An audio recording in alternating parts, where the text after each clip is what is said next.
नमस्कार, स्वागत है आपका मेरे YouTube चैनल पर।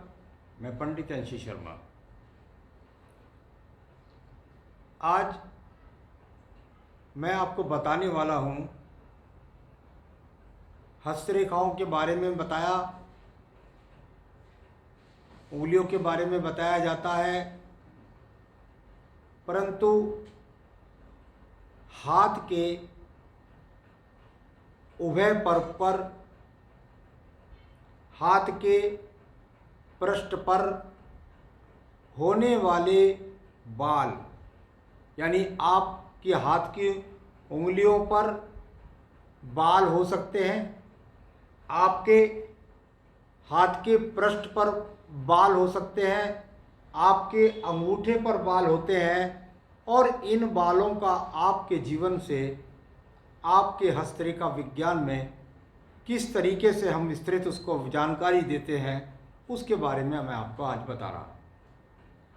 याद रखें, यहाँ पर जब हम आपके पृष्ठ बाल पर बालों की बात कर रहे हैं तो आप इसको एक बहुत ही ध्यानपूर्वक सुनिएगा कि जब जब हमें अपने शरीर के अंतर्गत, जो शरीर में, बॉडी के अंदर गलत अवयव आ जाते हैं, उन अवयवों को प्राकृतिक रूप से, जो हमारे बॉडी के अंदर छिद्र होते हैं, उन्हीं छिद्रों के द्वारा हमारे बॉडी के जो खराब तत्व हैं वह बाहर होते हैं, और उन्हीं रोम छिद्रों के द्वारा यहाँ पर हमें बाल की प्रकृति दिखाई देती है।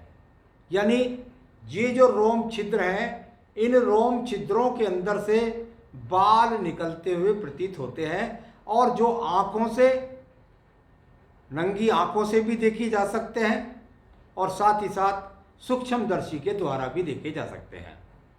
आपके इन बालों का किस प्रकार से आपके जीवन में प्रभाव है, ये मैं आज आपको बता रहा हूँ। यदि आपके उभय पृष्ठ के ऊपर किसी भी प्रकार से आप जब अंगी आंखों से देखते हैं तो आपको एक एक छिद्र में से एक एक बाल की पुनरावृत्ति नज़र आती है, उगने की प्रवृत्ति नज़र आती है, तो यह अपने आप में आप ऐसा ही कह सकते हैं कि यदि एक, यानी कुल मिलाकर अगर कोई एक पेड़ है या कोई एक पुंज है, यदि वो यहाँ पर किसी एक जड़ से, किसी भ्रष्ट भूमि के ज़मीन से निकलता है तो वह ज़्यादा स्वस्थ होता है। लेकिन अगर आप देखेंगे प्रकृति स्वरूप में तो आपको देखने में नज़र आएगा कि माता अपने गर्भ से दो दो शिशुओं को भी जन्म देती है, दोनों स्वस्थ भी होते हैं।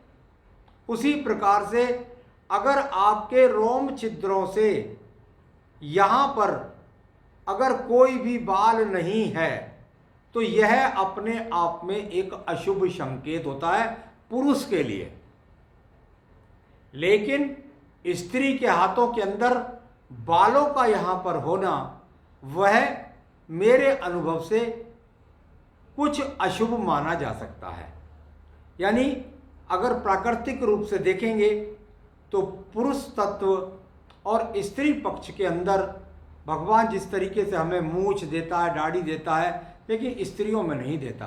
यानी कुल मिलाकर स्थित्व गुणों की वृद्धि के लिए, अच्छे सूचक संकेतों के लिए आपके इस पृष्ठ के अंदर, महिलाओं के हाथ के अंदर यदि बाल पाए जाते हैं तो उनकी प्रकृति अच्छी नहीं मानी जाती, कोई बहुत डरने की बात नहीं है।